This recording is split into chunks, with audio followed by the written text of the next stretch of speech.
فاتحہ۔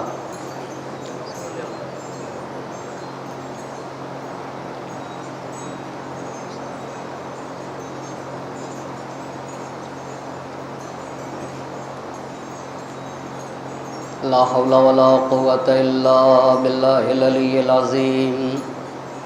أعوذ بالله من الشيطان اللعين الرجيم۔ بسم الله الرحمن الرحيم۔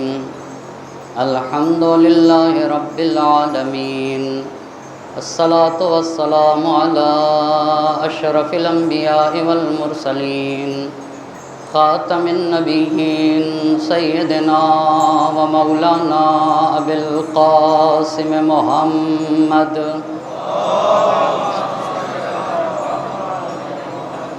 وعلى أهل بيته الطيبين الطاهرين المعصومين، ولعنة الله على أعدائهم أجمعين۔ أما بعد، فقد قال الله سبحانه تبارك وتعالى في كتابه الحكيم وقوله الحق۔ بسم الله الرحمن الرحيم۔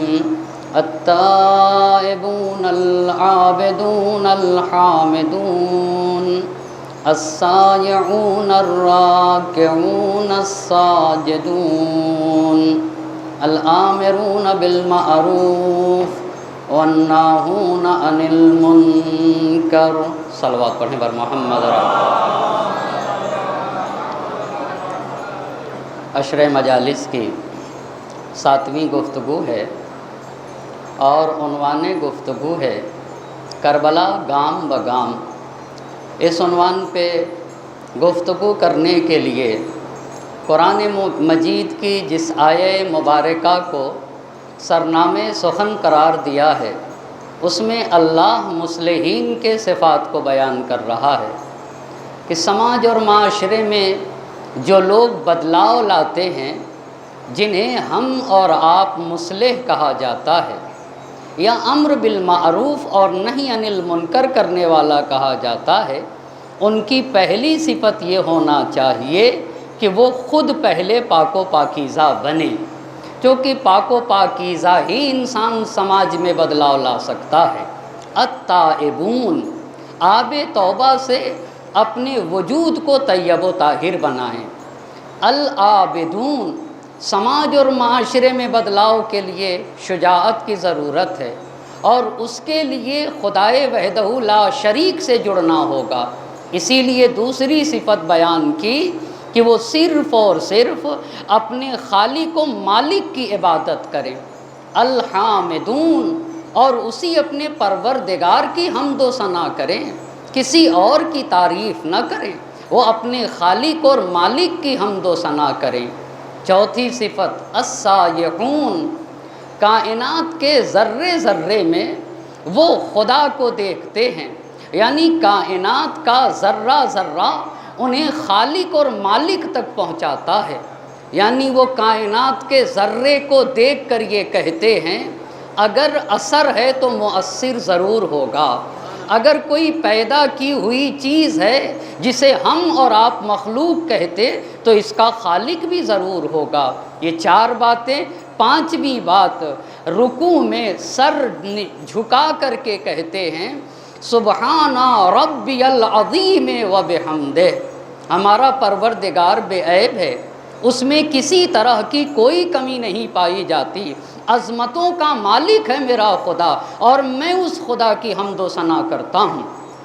یہ 5ویں بات۔ اور 6ٹھی صفت ان کے یہاں یہ ہوتی ہے کہ وہ سجدے میں جا کر کہتے ہیں سبحان ربی الاعلی و بحمدہ، میرا خدا بے عیب ہے، میرے خدا میں کسی طرح کی کوئی کمی نہیں پائی جاتی ہے، وہ ہر طرح کے نقص سے پاک و پاکیزہ ہے، کبریائی اسی کا حق ہے، وہی اعلیٰ ہے، وہی بلند و بالا ہے، ہم اس بلند و بالا خدا کی حمد و ثنا کرتے ہیں۔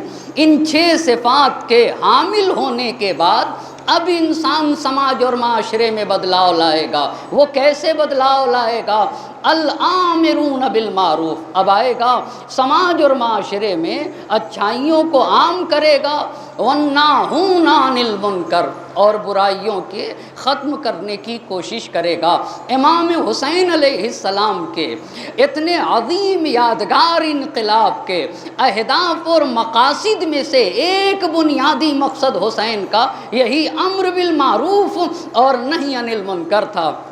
ہم نے امر بالمعروف کو بہت چھوٹا سمجھ رکھا ہے، نہی عن المنکر کو بہت ہی چھوٹا سمجھ رکھا ہے۔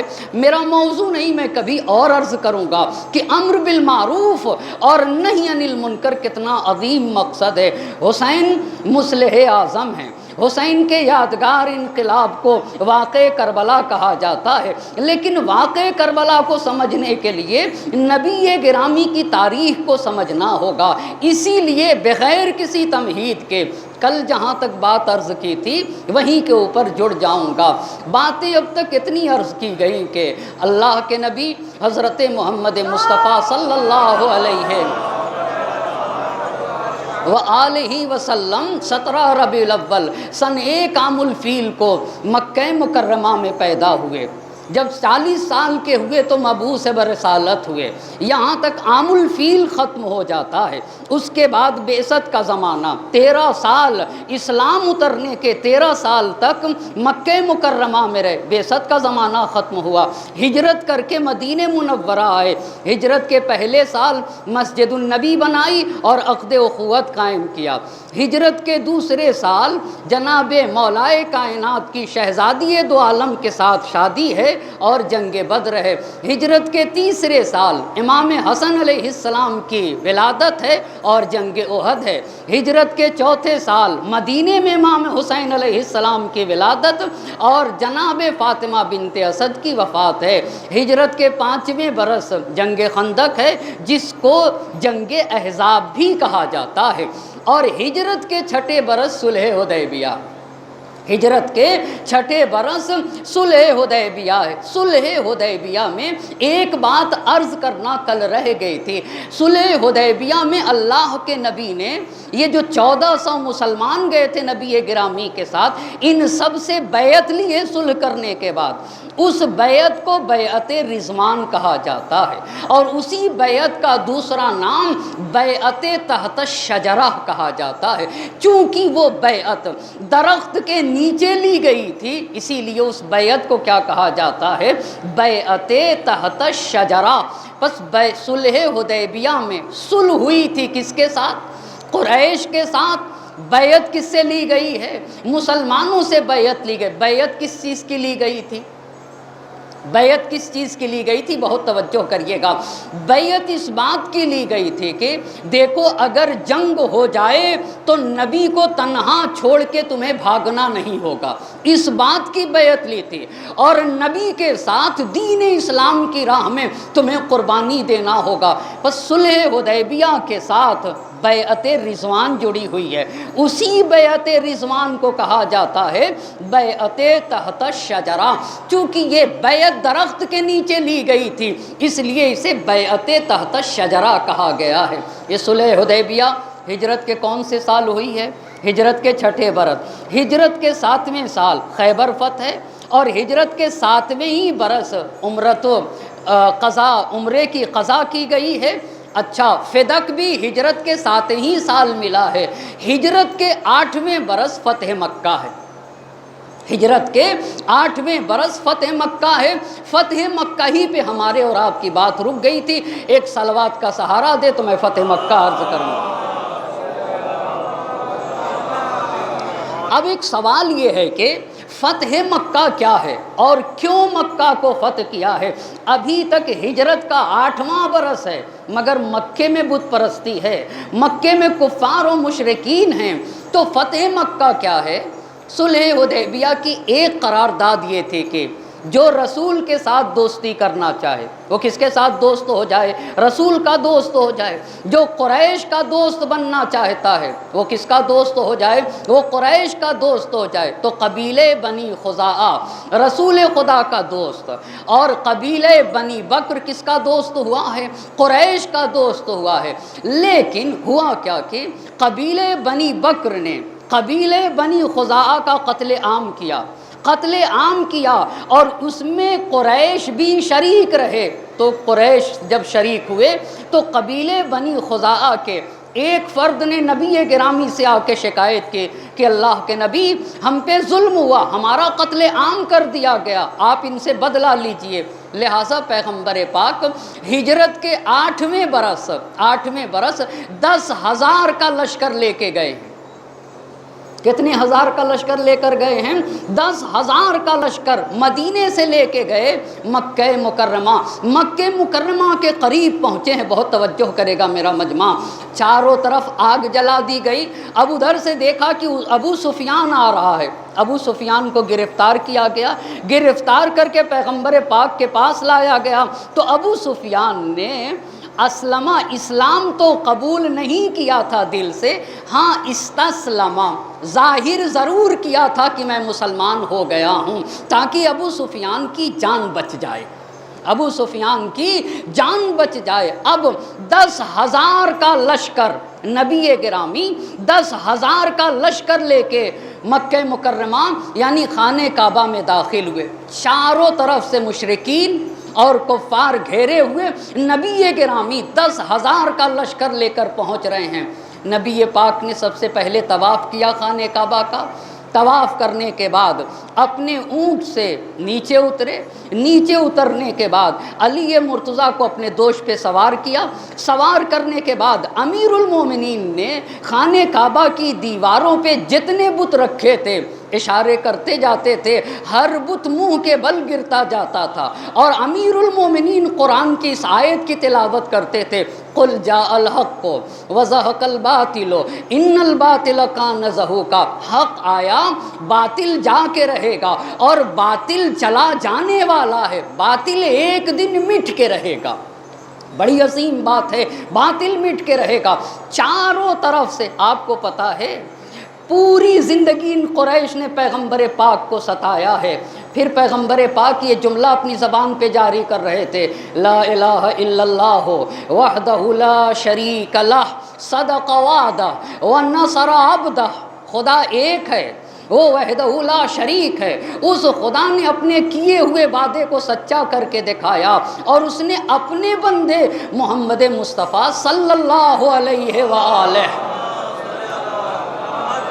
اپنے بندے کی نصرت کی ہے۔ اچھا، اپنے بندے کی نصرت کی، اتنی بات کہنے کے بعد سارے مشرکین سہمے ہوئے تھے، بھائی 10,000 کا لشکر لے کر آئے ہیں، مگر پیغمبر پاک نے کہا کہ آپ ذرا میرے نبی کی عظمت کا تو اندازہ دیکھیے، اور یہاں سے اس کو اندازہ لگانا چاہیے ہر صاحب ایمان کو کہ دین اسلام پھیلا کیسے۔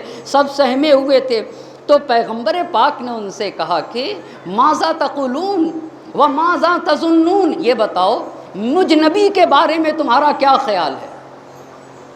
بھئی ہر تو قریش کا ہر انسان ڈرا ہوا تھا نا کہ اب تو بدلہ لیں گے، بھئی ہم نے ستایا ہے، پیغمبر بدلہ لیں گے۔ تو ہر ایک نے نبی پاک سے یہ کہا، اخن کریم ابن اخن کریم، آپ خود بھی کریم ہیں اور آپ کے باپ بھی کریم ہیں۔ تو پتہ ہے نبی گرامی نے کیا کہا، آج میں تم سے وہی باتیں کہوں گا جو میرے بھائی یوسف نے کہی تھی۔ اچھا، کہا جو میرے بھائی یوسف نے کہی تھی نا، وہی بات میں آج تم سے کہوں گا۔ حضرت یوسف علیہ السلام نے اپنے بھائیوں سے کیا کہا تھا، آپ ذرا غور تو کہیے، انہیں پیغمبر پاک بھائی جیسا رتبہ دے رہے ہیں۔ کہا حضرت یوسف علیہ السلام نے جو بات اپنے بھائیوں سے کہی تھی، کن بھائیوں سے؟ کن بھائیوں سے؟ جن بھائیوں نے حضرت یوسف علیہ السلام کو کنویں میں ڈالا تھا، اور جب ملے ہیں بھائی تو حضرت یوسف نے ان سے کیا کہا، قرآن نے کہا لا تثریب علیکم، تمہاری کوئی میں سرزنش نہیں کرتا، اللہ اللہ، میں تمہاری کوئی ملامت نہیں کرتا۔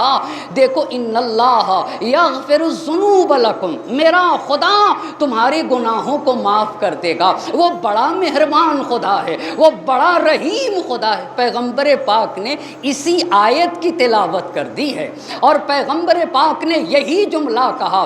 پھر پیغمبر پاک نے، بہت توجہ کریے گا، اچھا تو جنگ یعنی فتح مکہ میں یہ بتائیے، یہ بھی جنگ مسلمان اور کفار کی ہے یا نہیں؟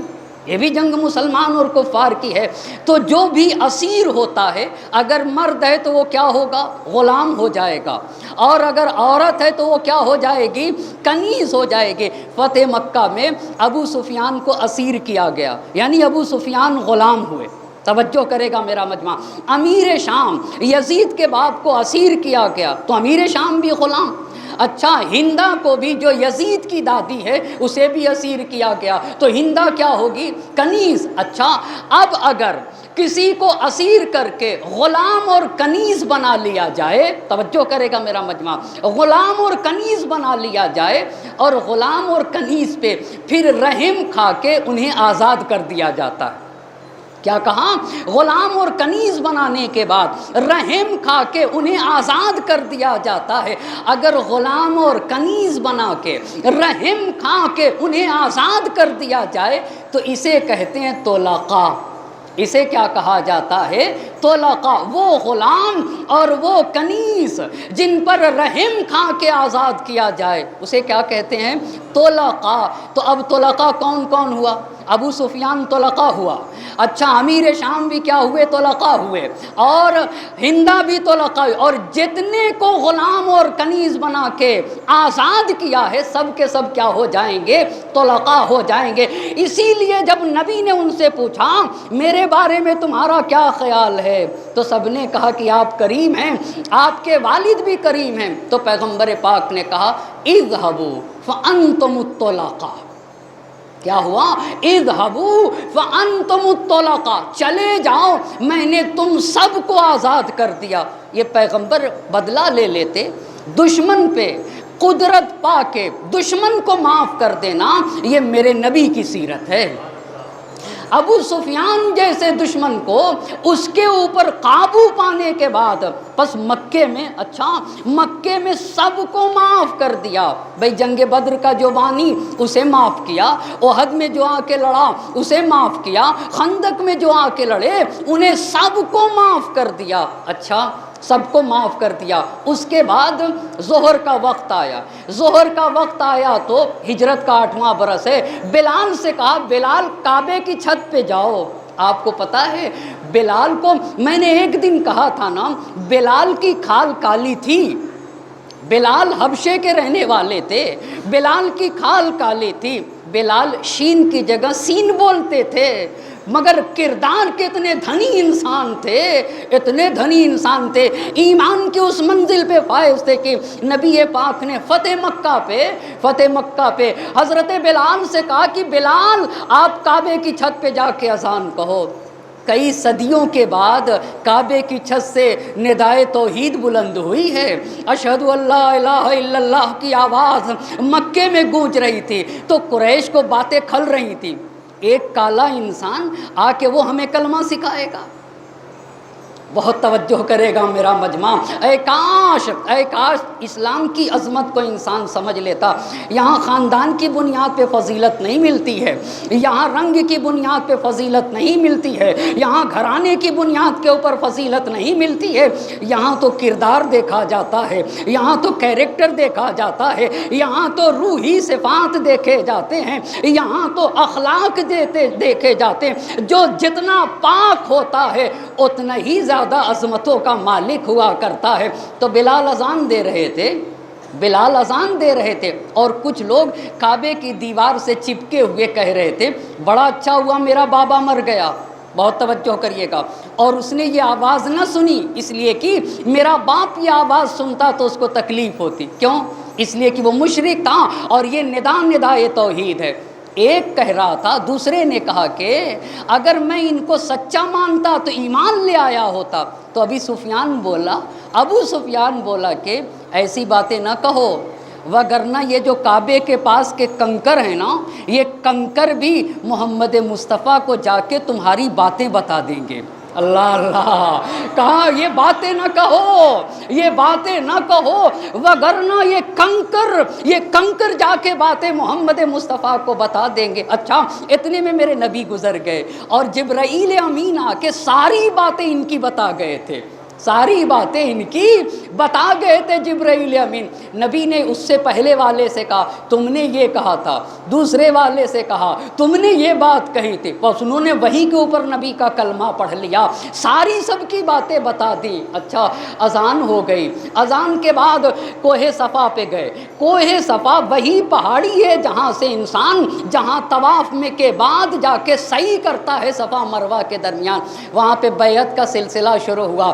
مردوں نے بیعت کی ہے، مردوں کے بعد عورتوں نے آ کے نبی گرامی کے ساتھ بیعت کی۔ عورتیں کیسی بیعت کرتی تھیں؟ کسی برتن میں پانی لایا گیا اور پانی لا کے رکھا گیا، اللہ کے نبی نے اس برتن میں اپنا ہاتھ ڈالا اور ڈالنے کے بعد ہاتھ کو نکال لیا۔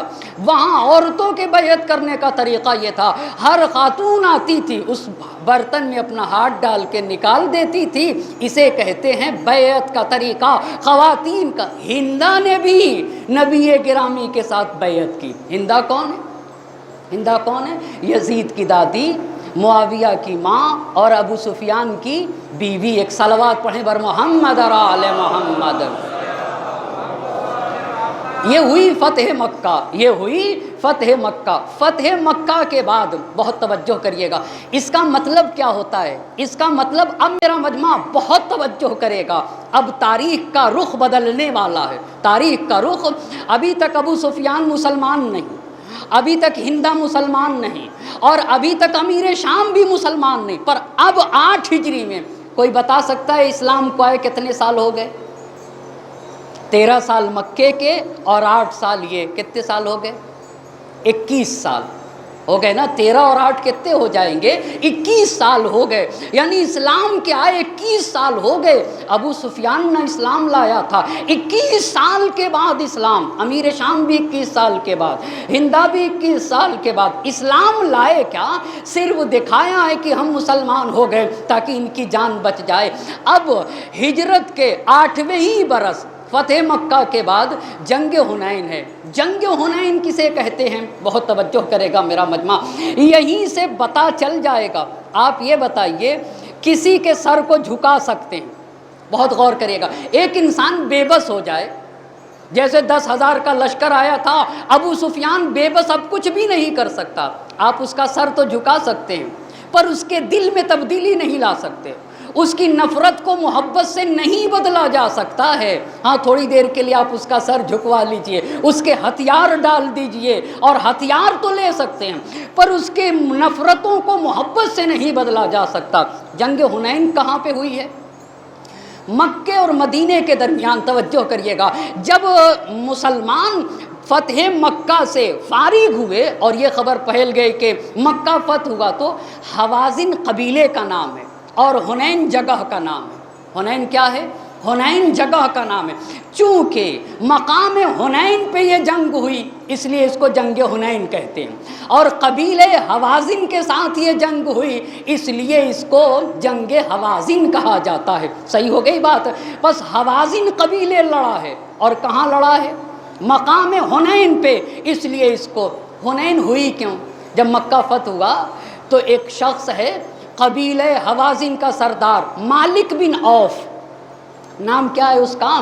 مالک بن عوف۔ مالک بن عوف نے 30,000 کا لشکر جمع کیا، 30,000 کا لشکر پیغمبر پاک کا مقابلے کے لیے، تو پیغمبر پاک 12,000 کا لشکر لے کے گئے۔ 12,000 کہاں سے ہو گیا؟ 12,000 کہاں سے ہو گیا؟ بھائی 10,000 تو لے کر آئے تھے، مکے کو فتح کیا تو کچھ مسلمان ہوئے یا نہیں ہوئے؟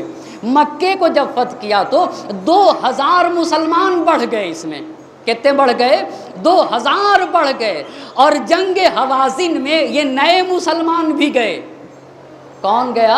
نئے مسلمان بھی گئے۔ جنگ حوازن میں ابو سفیان مسلمان بن کے گیا ہے، بہت توجہ کرے گا میرا مجمع، ابو سفیان مسلمان بن کے گیا ہے، مگر کیسے مسلمان بن کے گیا؟ اب جب پیغمبر پاک 12,000 کا لشکر، اور ادھر کتنے ہزار تھے؟ کتنے ہزار تھے؟ 30,000 لے کے گئے۔ ابھی صبح کی تاریکی ختم نہیں ہوئی تھی، ابھی رات کی تاریکی باقی تھی کہ ایک پہاڑ کی گھاٹی سے اترنا تھا۔ پہاڑ سے اترنا تھا، ابھی نبی گرامی کا یہ لشکر اتر ہی رہا تھا۔ آپ ذرا غور کریے، اللہ کے نبی اونٹ کے اوپر سوار، اور یہ 12,000 کا لشکر پہاڑ کی بلندی سے اتر رہا تھا، اور قبیلے حوازن کا ہر انسان پہاڑ کی آڑ میں چھپا ہوا تھا۔ جیسے ہی اتر رہا تھا، ہر ایک نے پیغمبر کے لشکر پہ حملہ کر دیا۔ آپ کو بتاؤں تاریخ، اب اسلام کی تاریخ یہ کہ کتنے مسلمان تھے آپ مجھے بتائیے ذرا؟ 12,000 مسلمان تھے نا، سب نے نبی کو چھوڑ دیا، صرف 10 لوگ باقی رہے۔ کتنے لوگ باقی رہے؟ صرف 10 لوگ باقی رہے۔ 10 لوگ میں بھی 9 بنی ہاشم تھے۔ اللہ اللہ، بڑی عظیم بات ہے۔ اما 30,000 کا لشکر ہے، 12,000 مسلمان تھے، سارے مسلمانوں نے نبی کو چھوڑ دیا، کتنے باقی تھے؟ صرف 10، اور 10 میں بھی 9 بنی ہاشم تھے۔ اچھا، اس میں میرے امام کا کیا کارنامہ تھا آپ کو پتا ہے نا؟ ہم نے اپنے امام کو بھی پہچانا کہ ہاں، خدا کی قسم تاریخ نے لکھا ہے کہ علی مرتضیٰ نبی گرامی کے اونٹ کے آگے تلوار لیے کھڑے ہوئے تھے، اور عباس ابن عبد المطلب کے ہاتھ میں اونٹ کی لگام تھی، فضل ابن عباس داہنی طرف، اور مغیرہ بن حارث بن عبد المطلب بائیں جانب کھڑے ہوئے تھے، اور کچھ اس طریقے سے۔ اچھا، آپ یہ بتائیے، سارے لوگ بھاگ رہے تھے، سارے لوگ بھاگ گئے۔ ایسے میں اللہ کے نبی نے کہا، الائین ایھا الناس، اے لوگو کہاں رسول کو چھوڑ کے بھاگ رہے ہو؟ انی رسول اللہ وانا محمد ابن عبداللہ، میں اللہ کا رسول ہوں، مجھے چھوڑ کے تم کہاں بھاگ رہے ہو؟ یہ بہت بڑا جملہ ہے، بہت بڑا۔ مولانا نے نہج البلاغہ دعائے کمیل میں یہ کہا، اللہ کی حکومت سے کہاں نکل کے تم جاؤ گے؟ اللہ اور رسول کی حکومت سے نکل کے تم کہاں جا سکتے ہو؟ کہا رسول تمہارا یہاں ہے، انا رسول اللہ، میں عبداللہ کا بیٹا محمد ہوں، تم کہاں چھوڑ کے جا رہے ہو؟ جنگ حنین بہت ضروری ہے سمجھنا تاریخ کو سمجھنے کے لیے۔ کیوں مولانا؟ آپ کو پتہ ہے، ابھی میں نے عرض کیا، یہ بتائیے اسلام کو آئے کتنے سال ہو رہے ہیں؟ کتنے سال ہو رہے ہیں؟ 21 سال۔ پیغمبر پاک نے دیکھا کہ 21 سال کی زحمت خطرے میں تھی، 21 سال کی زحمت خطرے میں تھی، تو پیغمبر پاک نے ایسے موقع پہ 3 اہم کام کیے ہیں۔ پہلی بات، آپ غور کریے، ہمارے اوپر جب مصیبت یاد آتی ہے تو ہم فلاں بھائی کو بلاتے ہیں، فلاں صاحب کو بلاتے ہیں، یعنی مطلب کیا ہوگا؟ ہم یہ سمجھتے ہیں کہ فلاں بھائی مسئلے کو حل کریں گے۔ بھائی صاحب، فلاں بھائی حل نہیں کر سکتے، اگر خدا نہ چاہے تو کوئی بھی کسی کے لیے کچھ بھی نہیں کر سکتا۔ اگر خدا نہ چاہے تو پیغمبر پاک نے 3 اہم کارنامے انجام دیے۔ بہت توجہ، سب سے پہلے اللہ کی بارگاہ میں ہاتھوں کو اٹھایا، اللہم لک الحمد و الیک المشتقی و انت المستعان، اے میرے اللہ، حمد و ثنا تیرے لیے ہے، اپنی حالت کی شکایت تیری بارگاہ میں کرتا ہوں، تو ہی میری تکیہ گاہ ہے، تو ہی میری پناہ گاہ ہے۔ اے میرے اللہ، اگر یہ امت مسلمہ ہلاک ہو گئی تو زمین پہ تیری عبادت کون کرے گا؟ آپ ذرا غور تو کریں میرے نبی کے جملے پہ غور کریے گا۔ اور اگر تو چاہتا ہے کہ ہلاک ہو جائے تو تیرا رسول بھی اس پہ راضی ہے۔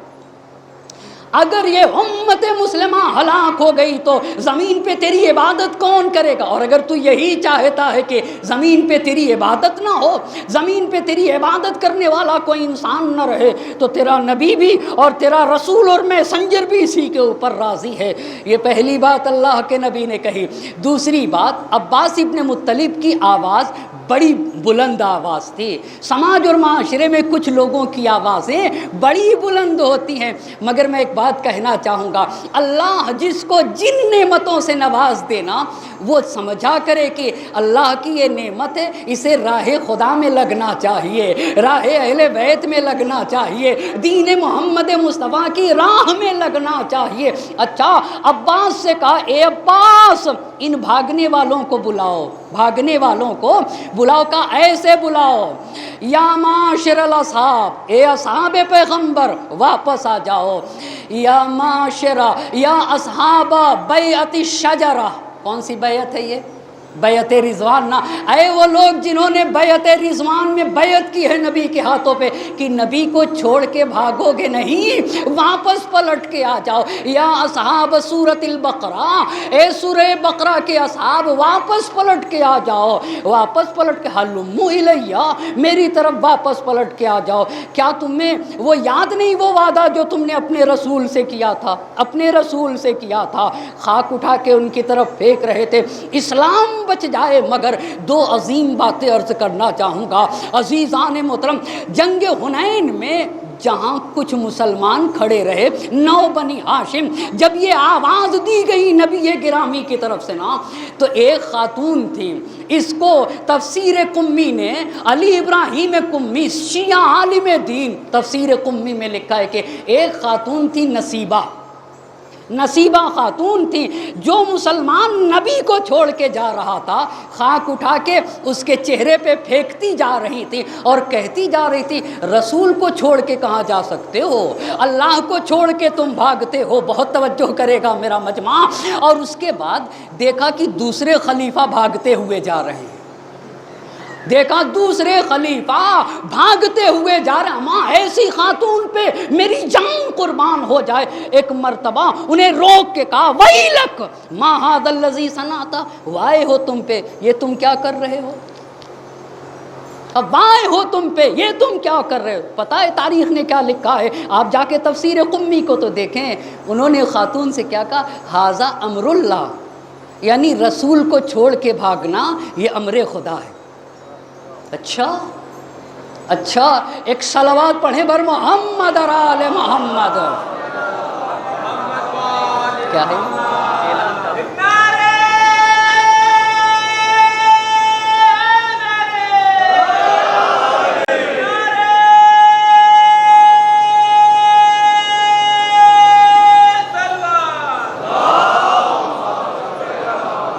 کہا ھذا امر اللہ۔ اچھا رسول کو چھوڑ کے، یعنی خدا کو چھوڑ کے بھاگنا، خدا کہے گا مجھے چھوڑ دو، خدا کہے گا مجھے چھوڑ دو، کہہ رہے خدا اور رسول کو چھوڑ کے کہاں جاتے ہو؟ کہا خدا کو چھوڑنا امر خدا ہے، رسول کو چھوڑنا امر خدا ہے۔ یہ ایک خاتون تھی۔ اچھا سیر ابن ہشام نے لکھا ہے کہ ایک اور خاتون تھی، اللہ اللہ، ایک اور خاتون تھی، اس خاتون کا عالم یہ تھا کہ نبی گرامی نے دیکھا کہ اس کے شوہر کا نام ہے ابو طلحہ، ام سلیم اس خاتون کا نام ہے، ابو طلحہ اس کے شوہر کا نام ہے، اس کے شکم میں بچہ تھا، اس بچے کا نام پڑا عبداللہ ابن ابی طلحہ۔ دیکھا کہ اپنی کمر کو ایک کپڑے سے کس رہی ہے، اور کسنے کے بعد ایک ہاتھ سے اونٹ کی نکیل کو پکڑ لیا ہے اور دوسرے ہاتھ میں خنجر لیے ہوئے، ہو۔ اللہ کے نبی نے جب اس کے دوسرے ہاتھ میں خنجر دیکھا تو اس سے پوچھا، یہ بتاؤ تم دوسرے ہاتھ میں خنجر کیوں لیے ہوئے ہو؟ جملے سنیے گا، کہتی اللہ کے نبی جیسے آپ ان مشرکین کو قتل کر رہے ہیں نا، جیسے ان کو قتل کرنا واجب ہے، ویسے ہی ان مسلمانوں کو بھی قتل کرنا واجب ہے جو آپ کو چھوڑ کے بھاگ رہے ہیں۔ اللہ اللہ، جو آپ کو چھوڑ کے بھاگ جائیں وہ اس لائق نہیں ہے۔ تو نبی نے منع کیا اس کو، خدا کی قسم نبی نے اس خاتون کو منع نہیں کیا کہ نہیں، یعنی خاموش رہے، کہا جیسے آپ کفار و مشرکین کو قتل کر رہے ہیں نا، ویسے ان مسلمانوں کو بھی قتل کرنا واجب ہے جو آپ کا ساتھ چھوڑ کے جا رہے ہیں۔ اے اللہ کے نبی آپ مشرکین کو قتل کریے، میں ان بد نصیب مسلمانوں کو قتل کروں گی، میں ان بدنصیب مسلمانوں کو قتل کروں گی۔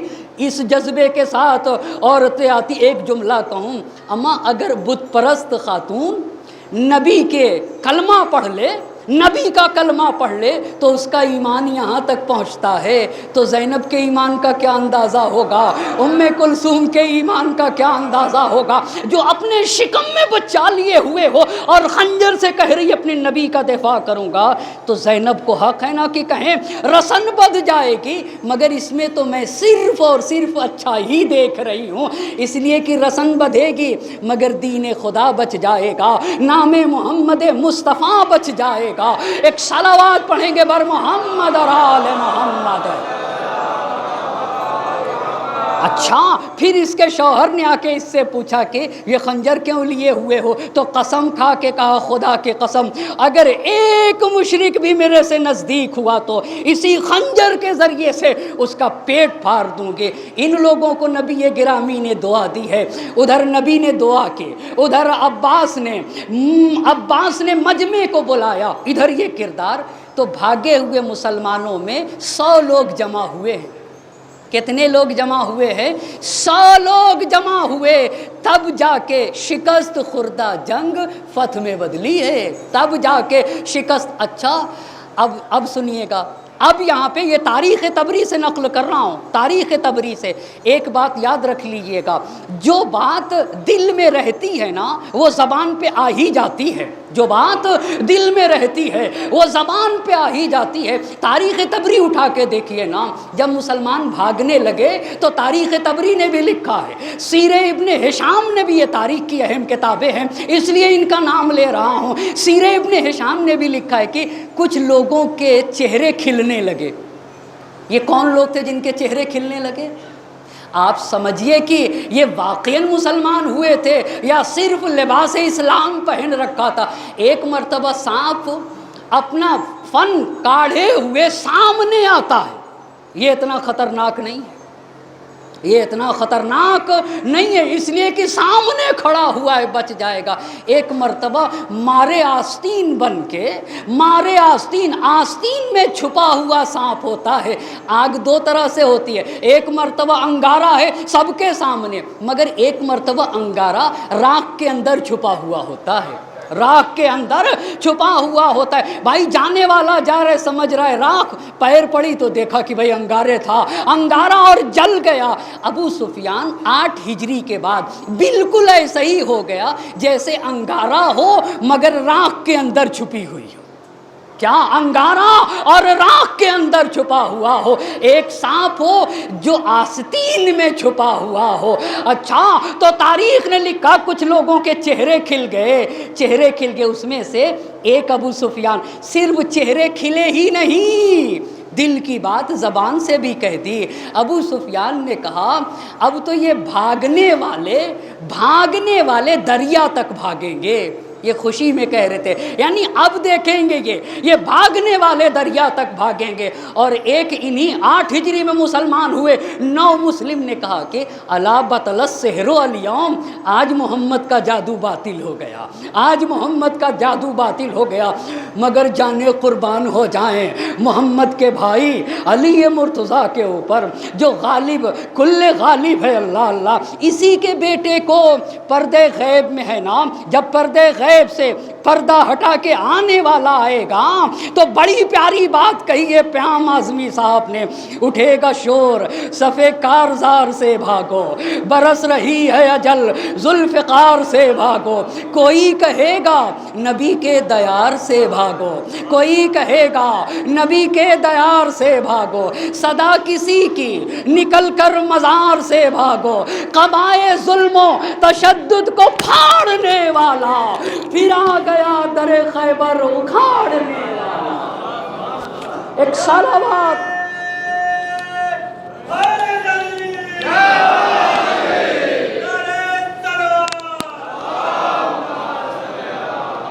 قبائے ظلم و تشدد کو پھاڑنے والا پھر آ گیا در خیبر اکھاڑنے والا۔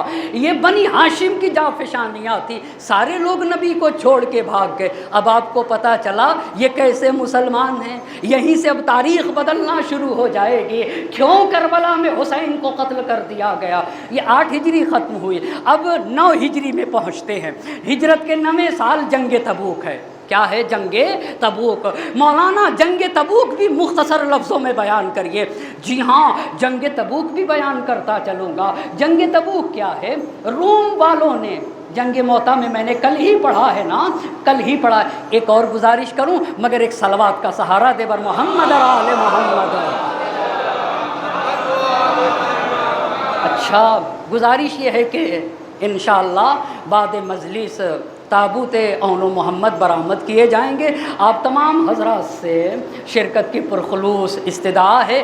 اور دوسری بات یہ ہے کہ میں اتنی گزارش کرنا چاہوں گا کہ اگر ہو سکے تو ان مجلسوں کو ایک مرتبہ ضرور پھر سے سنیں، ایک مرتبہ پھر سے سنیں۔ آپ کو پتہ ہے علم ہی سے بات قدم لے آتا ہے، علم ہی انسان کے اندر استقامت عطا کرتا ہے، علم ہی سے حقیقی حیات آتی ہے، علم ہی انسان کو سوچنا سکھاتا ہے، علم ہی انسان کو صاحب فکر بناتا ہے، علم ہی انسان کو کمال اور بلندیاں عطا کرتا ہے نا، علم ہی انسان کے عقل کے دریچوں کو کھولتا ہے، علم ہی انسان کے فضیلت اور کمال کے درجوں کو کھولتا ہے نا، علم ہی حقیقی خوبصورتی کا نام ہے، علم ہی انسان کو جمال عطا کرتا ہے نا، علم ہی انسان کو صاحب کمال بنایا کرتا ہے نا۔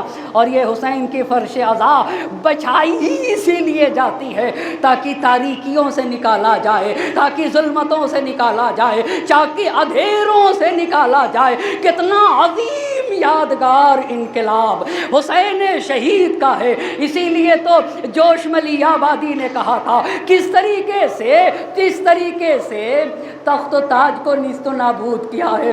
تاج نے آل محمد پہ جو روکا پانی، تاج نے آل محمد پہ جو روکا پانی، پیاس کے ابر سے یوں ٹوٹ کے برسا پانی، بے دھڑک قصر حکومت میں دھرایا پانی، ہو گیا سر سے شہنشاہ کے اونچا پانی، تاجداری میں اورنگ و نگی ڈوب گئی، آسماں سے جو لڑی تھی وہ زمین ڈوب گئی، آسماں سے جو لڑی تھی وہ زمین ڈوب گئی۔ ایک صلوات پڑھیں گے بر محمد اور آل محمد۔ جنگ تبوک، ایک صلوات کا سہارا دے بر محمد اور آل محمد۔ ایک اور صلوات پڑھ دے بر محمد اور آل محمد۔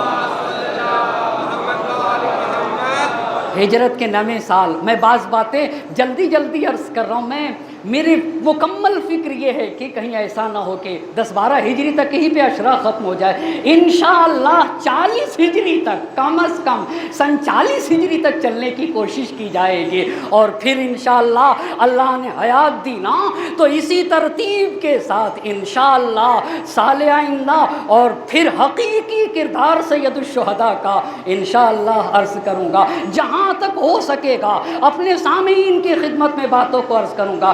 جنگ تبوک پڑھیے مولانا، رومیوں نے شمال عربستان پہ حملہ کرنے کا ارادہ کیا تو پیغمبر پاک 30,000 کا لشکر لے کے گئے۔ کتنے ہزار کا لشکر لے کے گئے؟ 30,000 کا، مگر امام علی کو نہ لے گئے۔ ہجرت کے کون سا سال ہے مجھے بتائیے؟ جنگ تبوک ہے، ہجرت کا 9واں برس، امام علی کو نہ لے گئے۔ کیوں نہ لے گئے؟ عملی طور پر مدینے میں خود گئے، میں نہ رہوں مگر مدینے میں میرا ایک جانشین رہے۔ توجہ کریے گا، جہاں عملی طور پہ اپنا جانشین بنایا ہے علی مرتضیٰ کو، وہ کون سی جنگ ہے؟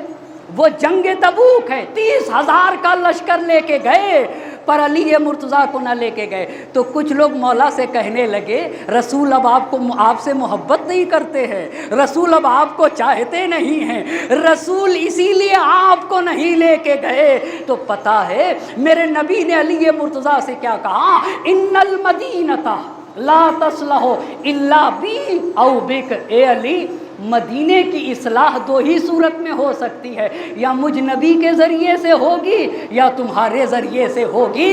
بہت توجہ کرے گا میرا مجمع۔ اس کے بعد اللہ کے نبی نے حدیث منزلت ارشاد فرمائی ہے۔ ہمارے ہندوستان کے بڑے عظیم عالم دین میر حامد حسین آل اللہ مقامہ صاحب ابقات الانوار، جنہوں نے دنیا اسلام میں اس طریقے سے امیر المومنین کی کی ولایت کا دفاع کیا ہے. آج تک مذہب اسلام کا کوئی عالم، کوئی بھی عالم اس طریقے سے اہل بیت کا دفاع نہیں کیا جیسے غدیر کو آپ نے بیان کیا، جیسے امامت کو آپ نے بیان کیا ہے نا. اس حدیث کو حدیث منزلت کہا جاتا ہے، جو جنگ تبوک میں نبی گرامی نے ارشاد فرمائی، جہاں علماء حدیث منزلت کے لیے مولا کی امامت پہ استدلال کرتے ہیں. نبی گرامی نے کہا اے علی، مدینے کی اصلاح دو ہی صورت میں ہو سکتی ہے، یا مجھ نبی کے ذریعے سے یا تمہارے ذریعے سے. اس کے بعد کہا اما ترضا ان تکون منی بمنزلت ہارون من موسیٰ الا انہ لا نبی بعدی. اے علی، کیا تم اس بات پہ راضی نہیں ہو کہ تمہاری مثال مجھ نبی کے نزدیک بالکل ویسے ہی ہے جیسے ہارون کی مثال موسیٰ علیہ السلام کے نزدیک ہے، فرق اتنا ہے کہ میرے بعد کوئی نبی ہونے والا نہیں ہے. بس دیکھا، اچھا تو یہ 30,000 کا لشکر تو گیا. جب وہاں تبوک کے مقام پہ پہنچا تو روم کے سپاہیوں کا پتہ ہی نہ تھا، وہ وہاں سے فرار کر چکے تھے. تو نبی پاک نے ان کا پیچھا نہ کیا، وہاں سے نبی پاک واپس آ گئے. حقیقت میں جنگ تبوک میں جنگ ہوئی ہی نہیں ہے. ایک صلوات پڑھیں گے بر محمد اور آل محمد.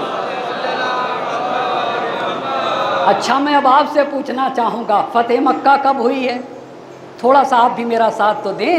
فتح مکہ کب ہوئی ہے؟ ہجرت کے 8ویں برس ہے. جنگ حنین کب ہے؟ فتح مکہ کے فوراً بعد ہے، ہجرت کے 8ویں برس ہے. جنگ تبوک کب ہے؟ ہجرت کے 9ویں برس. اب آئیے، جنگ تبوک کے بعد ہجرت کے 9ویں برس سورہ براءت اتری ہے. کیا ہے؟ سورہ براءت. سورہ براءت میں کیا ہے؟ سورہ براءت میں کیا ہے؟ یہ بھی میرا مجمع غور کرے گا. یہاں سے انسان کو اہل بیت کی عظمت کا اندازہ ہوگا. بہت توجہ کرے گا میرا مجمع، اور مجھے بہت معاف کرے گا اگر بات کو جلدی جلدی عرض کر رہا ہوں. مولانا آپ بتائیے تو، سورہ براءت کی تبلیغ کا مسئلہ تھا. کہاں کے اوپر سورہ براءت کو پہنچانا تھا؟ مکے میں جا کے روز عید اضحیٰ. عید اضحیٰ کب ہے؟ 10 ذی الحجہ کو. تمام حاجیوں کے درمیان سورہ براءت کی تبلیغ کرنا. تو تبلیغ کے لیے شجاع خطیب کی ضرورت ہے. بہت توجہ کرے گا. علی جیسے فصیح و بلیغ انسان کی ضرورت ہے. اچھا، تو سورہ براءت میں کیا تھا؟ کہا مشرکین کے ساتھ اب تک جتنا ایگریمنٹ ہو چکا ہے، اس کی جتنی مدت ہے اس وقت تک تو ان کا معاہدہ قابل قبول ہے، لیکن اب اس کے بعد ان کے ساتھ معاہدہ آگے بڑھنے والا نہیں ہے. یہ پہلی بات. سورہ براءت میں کہ منافقین رسوا ہوں گے. اور تیسری بات یہ تھی کہ جو لوگ جنگوں سے فرار کر کے گئے ہیں نا، یہ بھی رسوا ہونے والے ہیں. مولا کائنات، یہ سورہ براءت ہے. اچھا، سورہ براءت کی تبلیغ کہاں کرنا تھی مجھے بتائیے؟ جی، مکے میں حاجیوں کے درمیان. کب؟ 10 ذی الحجہ کو. 10 ذی الحجہ کو. تو سورہ براءت کی آیتوں کو پہلے اللہ کے نبی نے پہلے خلیفہ کو دیا. کسے دیا؟ پہلے. اب میں، آپ توجہ کریے گا، اب میں یہ تاریخ کے حقائق پڑھ رہا ہوں. خدا کی قسم، ہم بڑی منصف قوم ہیں اور ہم بہت با ادب اور با تہذیب لوگ ہیں. ہم حقائق کو بیان کرتے ہیں، ہم کسی کی توہین بھی نہیں کرتے ہیں. ہاں، ہم تاریخی حقائق سے پیچھے نہیں ہٹ سکتے ہیں، ہم اسے بیان کریں گے. یہی ہمارا ایمان ہے، یہی ہمارا مذہب ہے، اور یہی ہمارا دین ہے، اور اسی کے اوپر نبی کی قربانی ہے، اور کربلا کی یادگار انقلاب بھی اسی بنیاد کے اوپر ہے. پہلے خلیفہ کو دیا. اب جب پہلے خلیفہ آگے بڑھ گئے تو جبرائیل امین آئے اور آ کر کہتے ہیں، اب یہ تاریخ کے الفاظ میں آپ کی خدمت میں عرض کروں گا. یا اللہ کے نبی، لا یؤدی ھذا الا انت او منک. کیا کہا؟ اے میرے نبی، سورہ براءت کی تبلیغ یا آپ کریں گے، او رجل منک، یا ایک ایسا مرد بھیجیے جو آپ سے ہو. اچھا، اس کا کیا نتیجہ نکلتا ہے؟ اس کا کیا نتیجہ نکلتا ہے؟ کیا جاننے والے نبی سے نہیں تھے؟ یہی تو نکلتا ہے نتیجہ کہ جو لے کے جا رہے تھے بھئی وہ تو لے کے چلے گئے تھے. کہا نہیں، ایسے کو بھیجیے یا آپ جائیے یا ایسے کو بھیجیے رجلم من کا جو آپ سے ہو. علی مرتضیٰ تیزی سے بڑھے اور بڑھنے کے بعد راستے میں پہلے خلیفہ سے ملاقات کے کہا پیغمبر کا حکم ہے یہ جو سورہ برات کی تبلیغ کا حکم آپ کو دیا گیا ہے یہ مجھے دیجئے. لیا اور لینے کے بعد 10 ذی الحجہ کو وہاں کے اوپر جا کے تمام لوگوں کے درمیان فتح مکہ کے بعد بھی بہت سارے لوگ ایسے تھے جو مسلمان نہ ہوئے تھے, ابھی تک مشرک باقی تھے. وہاں کے اوپر علی مرتضیٰ نے سب کے درمیان سورہ برات کی تبلیغ کی اور کیا کیا باتیں بتائیں. توجہ کریے گا, سورہ برات میں یہ بھی حکم تھا یہ لوگ طواف کرتے تھے تو ننگے ہو کے طواف کرتے تھے. تو پیغمبر کو حکم ہوا کہ بھائی اب حج میں جو غلط رسمیں ڈال دی گئی ہیں آپ ان رسموں کو ہٹائیے اور ان سے کہیے کہ ننگے طواف نہیں ہو سکتا ہے. تو علی مرتضیٰ نے سورہ برات کی تبلیغ کی. سورہ برات کی تبلیغ کرنے کے بعد میرے مولا نے کہا کہ صرف مومن کعبے میں آئے گا. کب سے؟ ہجرت کے 9 سال کے بعد اب صرف اور صرف کعبے میں مومن آئے گا. یہ پہلی بات ہے. کہا کسی ایک انسان کو بھی برہنہ اور عریاں طواف کرنے کا حق حاصل نہیں ہے. یہ دوسری بات. تیسری بات یہ کہی کہ کسی مشرک کو اب کعبے میں داخل ہونے کا حق حاصل نہیں ہے. اور چوتھی بات یہ تھی کہ جس کے ساتھ جس مدت تک نبی گرامی کی کوئی قرارداد تھی, کوئی عہد نامہ تھا, کوئی معاہدہ تھا, بس وہ اسی مدت تک ہے. اس مدت کے بعد اس معاہدے پہ عمل نہ کیا جائے گا. اس کو کہتے ہیں سورہ براءت کی تبلیغ. یہ کب ہوا ہے؟ ہجرت کے 9 برس. ہجرت کے 9 برس ہی ایک اور واقعہ رونما ہوا. اس واقعے کو واقعہ مباہلہ کہا جاتا ہے. ایک صلوات پڑھیں بر محمد اور آل محمد. ایک اور جاگتی ہوئی صلوات پڑھ دیجئے.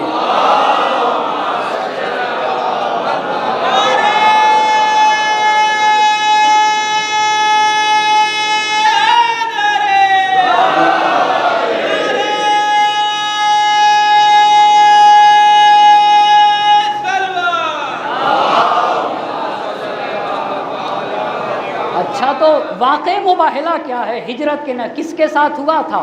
نجران کے عیسائیوں کے ساتھ. نجران کہاں ہے؟ یمن کا ایک شہر ہے نجران, جہاں عیسائی رہتے ہیں نا, وہاں سے مباہلہ کیوں ہوا تھا؟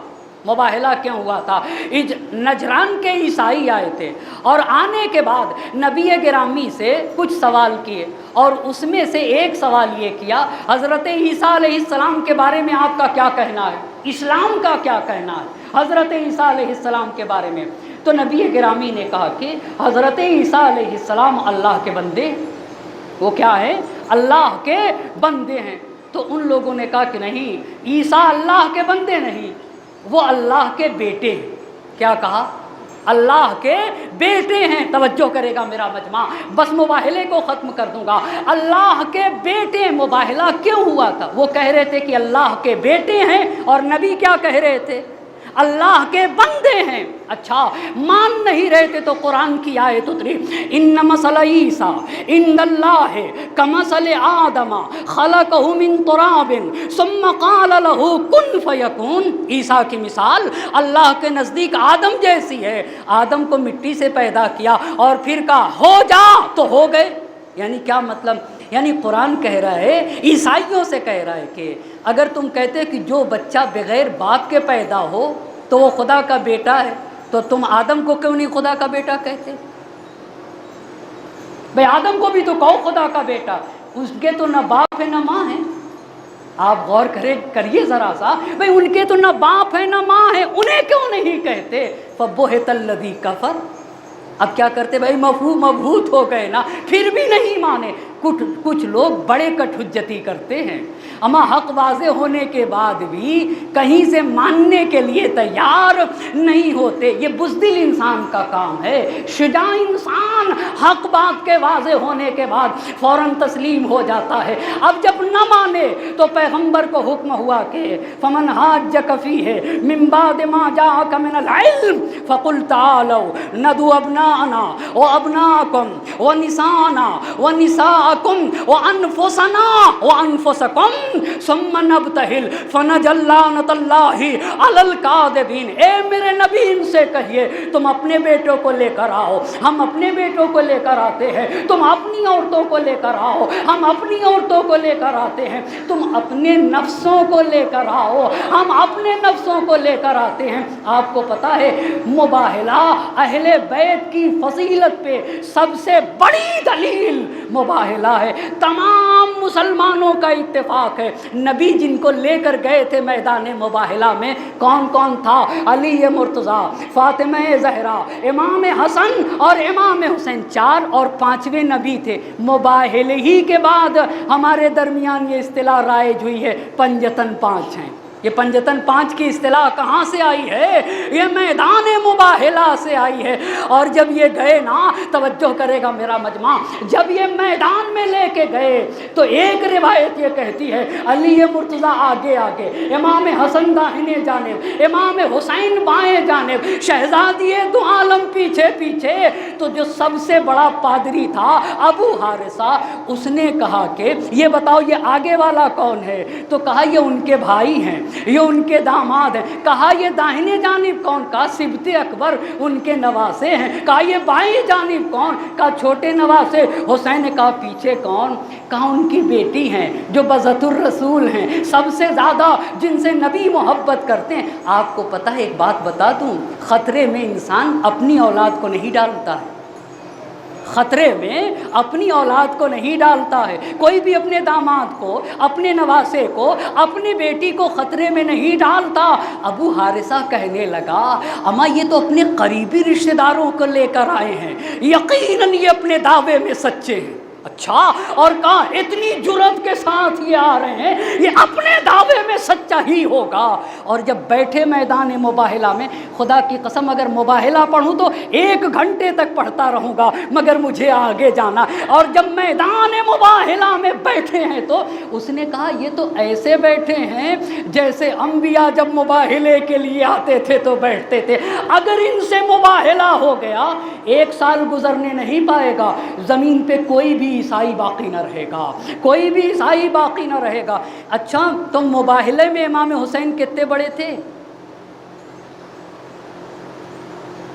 سن 4 ہجری میں پیدا ہوئے ہیں اور 5 سے 6 برس کے، 6 برس کے امام حسین، 7 برس کے امام حسن علیہ السلام ہے نا، شہزادی کو بھی لے کر آئے ہیں، امام علی علیہ السلام کو بھی لے کر آئے۔ تو کیا مباہلے کو اللہ کے نبی تنہا سر نہیں کر سکتے تھے؟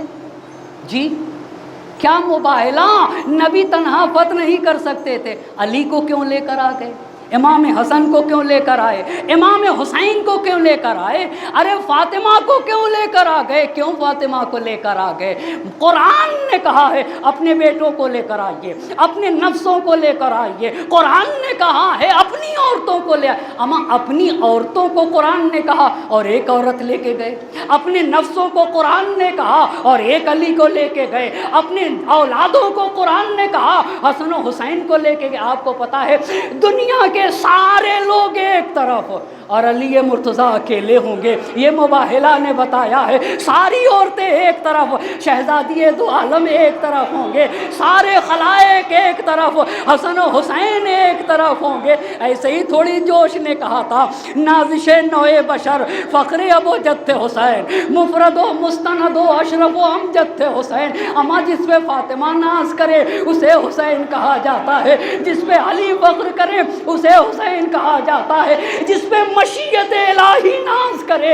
اسے حسین کہا جاتا ہے، جسے کعبہ سجدہ کرتا ہے اسے حسین کہا جاتا ہے، مشعر جس کا طواف کرتا ہے اسے حسین کہا جاتا ہے، جو دین کو حیات دے اسے حسین کہا جاتا ہے، جو انسانیت کو بچا لے اسے حسین کہا جاتا ہے، جو نماز کا تحفظ کر دے اسے حسین کہا جاتا ہے، جو بے جان کو جاندار بنا دینا اسے حسین کہا جاتا جاتا ہے جو مردے کو جینا کا سلیقہ بتا دینا، اسے حسین کہا جاتا ہے۔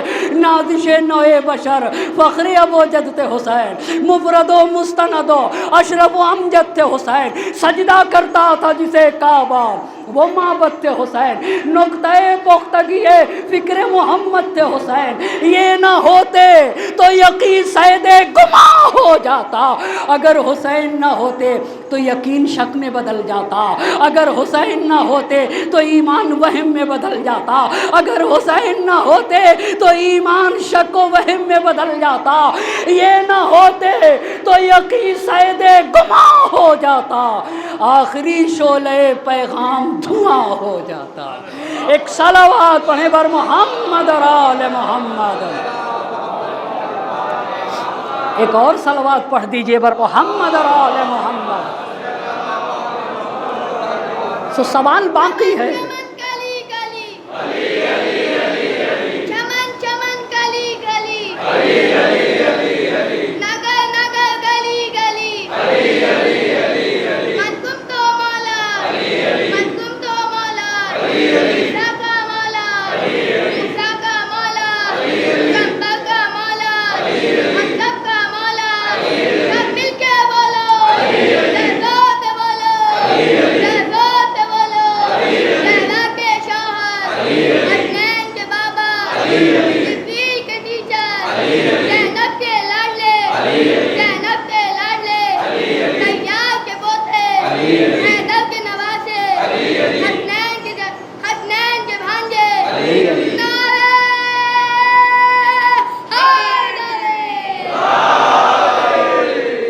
کیا رسول مباہلے کو تنہا فتح نہیں کر سکتے تھے؟ کر سکتے تھے۔ پھر قرآن نے کیوں کہا؟ قرآن نے کیوں کہا میدان مباہلہ میں لے کے آئیے؟ اس لیے کہا ہے، بڑی پیاری باتیں علماء نے لکھی ہیں، بشریت کو کیسے عرفان ہوتا کہ حق کے حقیقی نمائندے کون ہیں، کیسے عرفان ہوتا بھائی بشریت کا؟ میدان میں پہچنوایا ہے اللہ کے نبی نے، تاکہ کہیں سے کسی کو شک نہ رہے، ہر آنکھ دیکھ لے۔ اور اتفاق سے میدان مباہلہ میں ہر آنکھ نے خوب دیکھا۔ واقع مباہلہ وہ واقعہ ہے جس میں کسی نے کوئی ترمیم نہیں کی ہے، سب نے یہ لکھا ہے، علی کو لے کے آئے، حسن کو لے کے آئے، حسین کو لے کے آئے، فاطمہ کو لے کر آئے۔ اچھا بس اس لیے لائے تھے دنیا پہچان لے، دیکھو شک میں مبتلا نہ رہنا، حق کے حقیقی نمائندے یہی ہیں۔ اور کیوں؟ اور دوسری کیا وجہ ہو سکتی ہے؟ دوسری وجہ عملی طور پہ تربیت کی ہے۔ کیا تربیت کی ہے؟ دیکھو آج ہجرت کے 9 برس اسلام پہ آنچ آئی ہے تو میں نکلا ہوں، تنہا نہیں نکلا، اپنے علی کو لے کر آیا، حسین کو لے کر آیا، حسن کو لے کر آیا، فاطمہ کو لے کر آیا۔ ایک بات پوچھوں آپ سے، لوگ کہتے ہیں کہ امام حسین علیہ السلام زینب کو کیوں لے کر گئے کربلا میں؟ بھئی یہی کہتے نا، زینب کو کیوں کربلا میں لے کے گئے، سکینہ کو کیوں؟ میں کہتا ہوں حسین سے پوچھنے سے پہلے رسول سے پوچھو۔ کیا رسول سے پوچھو؟ رسول کیوں میدان مباہلہ میں فاطمہ کو لے کر گئے؟ جو لوگ حسین پہ سوال اٹھاتے ہیں اور کربلا پہ یہ کہتے ہیں بھائی خواتین کو کیوں کربلا میں حسین لے کے گئے، اس سے پہلے نبی سے پوچھ لو نا، نبی سے پوچھ لو فاطمہ کو کیوں لے کے میدان مباہلہ میں گئے تھے، پھر آنا حسین سے۔ خدا کی قسم سب سے چھوٹے میدان مباہلہ میں امام حسین تھے، سب سے چھوٹے۔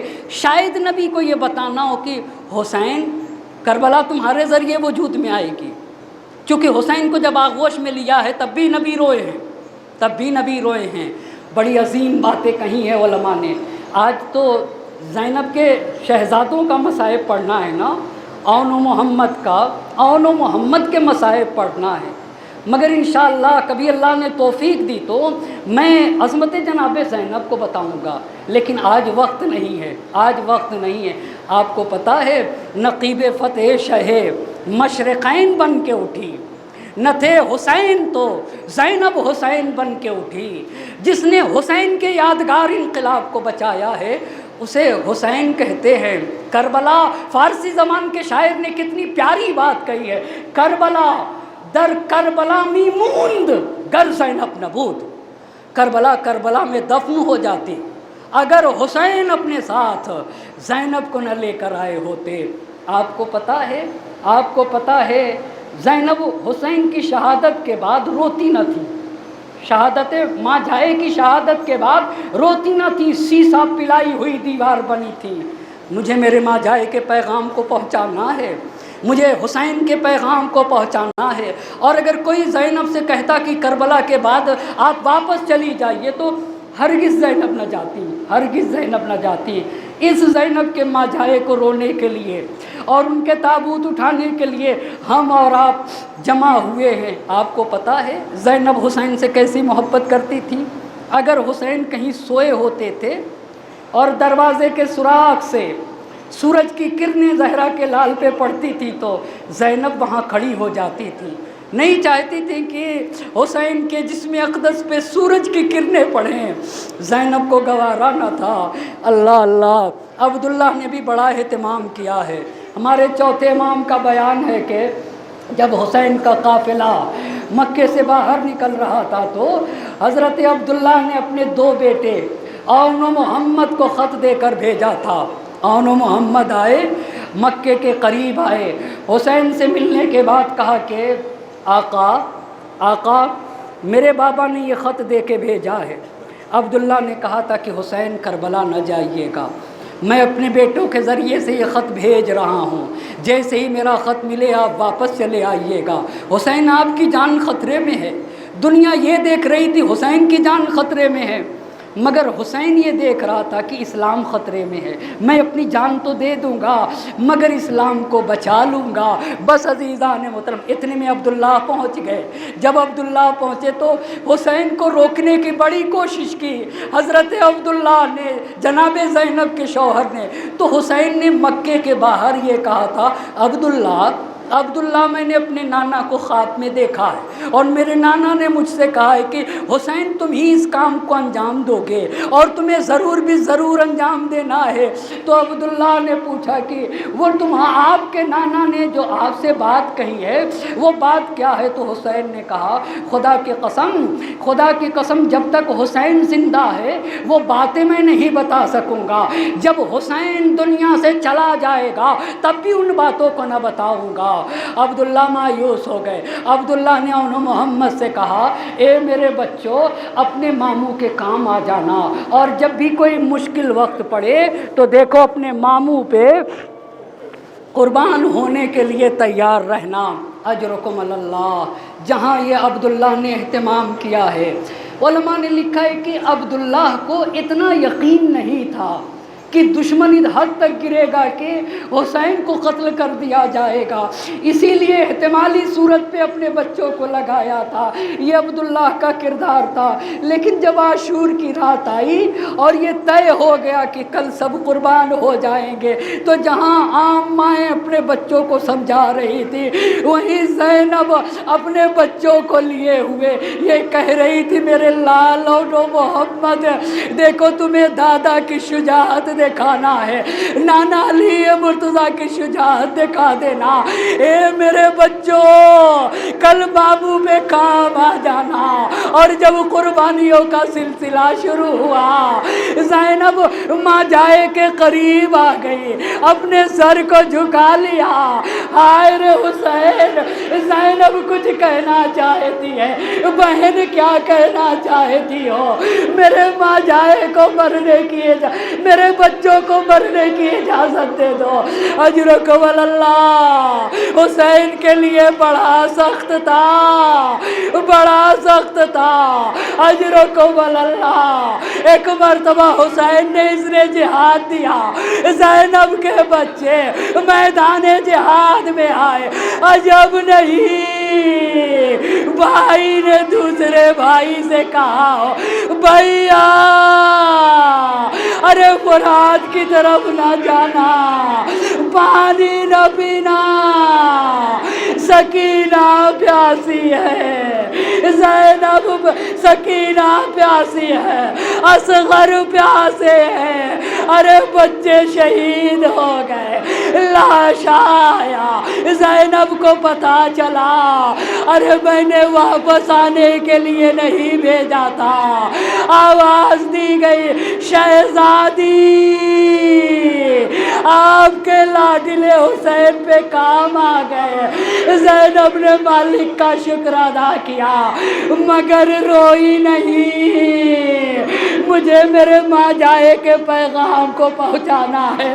رہائی کے بعد زینب نے شام میں فرش عزا بچھا دی، اپنے بھیا پہ آنسو بہایا، بیویاں آ کے پرسا دیتی تھی، مگر زینب جب مدینے واپس پلٹی اور محمد کے بستر دیکھے، اس وقت سروں کو پیٹ لیا، ہائے میرے بچے حسین کے کام آ گئے، انہی بچوں کا تابوت زینب کو پرسا دیجیے۔